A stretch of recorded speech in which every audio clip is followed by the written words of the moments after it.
पिछली बार हमने देखा था कि जब लॉकडाउन जब केंद्र की तरफ से लगाया गया था, जब प्रधानमंत्री ने ऐलान किया था, उसके बाद भी जब उसे धीरे धीरे अनलॉक के दौर में भी यूपी ने काफी दिनों तक कड़ाई की थी। मुझे याद है कि वीकेंड्स में जो सप्ताहांत में किस तरीके से बाकी इलाकों की बनिस्बत यहां पर कुछ नियम कानून ज्यादा रखे गए थे। रात को लेकर जो कड़ाई यहां पर रही, आज की तारीख में जब बहुत सारे राज्य जो हैं वो ये भी सोच रहे हैं कि क्या संपूर्ण लॉकडाउन लगा दिया जाए, क्या उत्तर प्रदेश इस बाबत विचार कर रहा है या आपको लगता है कि उसके बिना काम चल सकता है? नहीं, देखिए, हम लोगों को जब देश के अंदर लॉकडाउन की आवश्यकता थी उस समय लॉकडाउन आवश्यक था। आज लॉकडाउन की कोई आवश्यकता नहीं है और हम लोगों ने इस बारे में पहले से व्यवस्था बना दी है।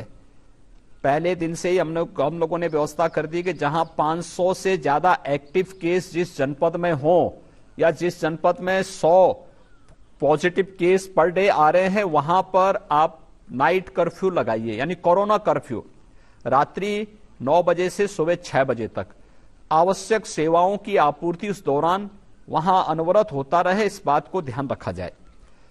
हमने बेसिक शिक्षा परिषद और माध्यमिक शिक्षा परिषद के सभी स्कूल कॉलेजेज को, यानी 12वीं तक के सीनियर सेकेंडरी लेवल तक के सभी स्कूल कॉलेजेज को हम लोगों ने 30 अप्रैल के लिए पहले ही बंद कर दिया है।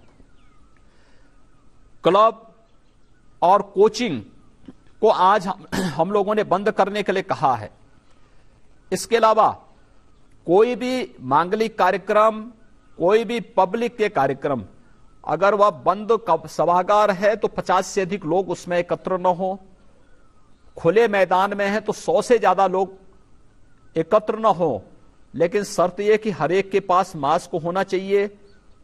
जो सर्विस के साथ जुड़े हुए लोग हैं उनके हैंड ग्लव्स होने चाहिए, सैनिटाइजर होना चाहिए।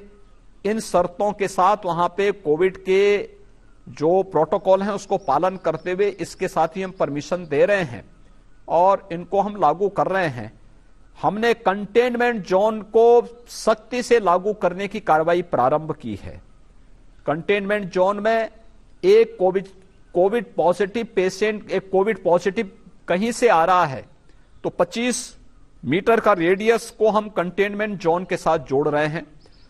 जहां पर 2 से ज्यादा कोविड पॉजिटिव आ रहे हैं, 50 मीटर का रेडियस हम लोग ले रहे हैं। हाई राइज बिल्डिंग है तो फ्लोर वाइज हम इसको कंटेनमेंट जोन के दायरे में ले रहे हैं। वहां पर आवश्यक वस्तुओं की आपूर्ति के अलावा बाकी अन्य गतिविधियों को पूरी तरह प्रतिबंधित किया गया है।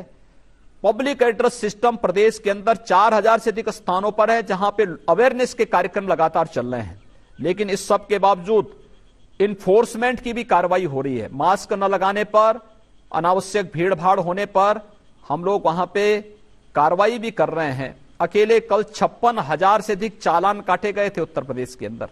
ये सब कार्रवाई भी साथ साथ चल रही है। देखिए, आर्थिक गतिविधियों को रोकने से एक कॉमन मैन प्रभावित होता है, एक गरीब पीड़ित होता है, स्ट्रीट वेंडर प्रभावित होता है। हम लोगों ने उसके लिए व्यवस्था दी है कि बाजारों में भीड़ भाड़ ना हो। स्ट्रीट वेंडर जहां पर हैं, फल मंडी है, सब्जी मंडी है, आप इनको खुले स्थान पर लगवाने की व्यवस्था करवाइए। सैनिटाइज करिए। सैनिटाइजेशन की, स्वच्छता की कार्रवाई युद्ध स्तर पर प्रदेश के अंदर चल रही है। लेकिन हम पूरी तरह बंद कर दें आर्थिक गतिविधियों को, एक कॉमन मैन प्रभावित होता है, एक सामान्य नागरिक प्रभावित होता है, एक मजदूर प्रभावित होता है, एक कुली प्रभावित होता है, उसके सामने रोजी रोटी का संकट खड़ा होता है। तो हम बचाएंगे भी, यानी व्यक्ति के जीवन को भी बचाएंगे और उसकी आजीविका को भी बचाना है। ये दोनों कार्यक्रम एक साथ लेकर के चलेंगे।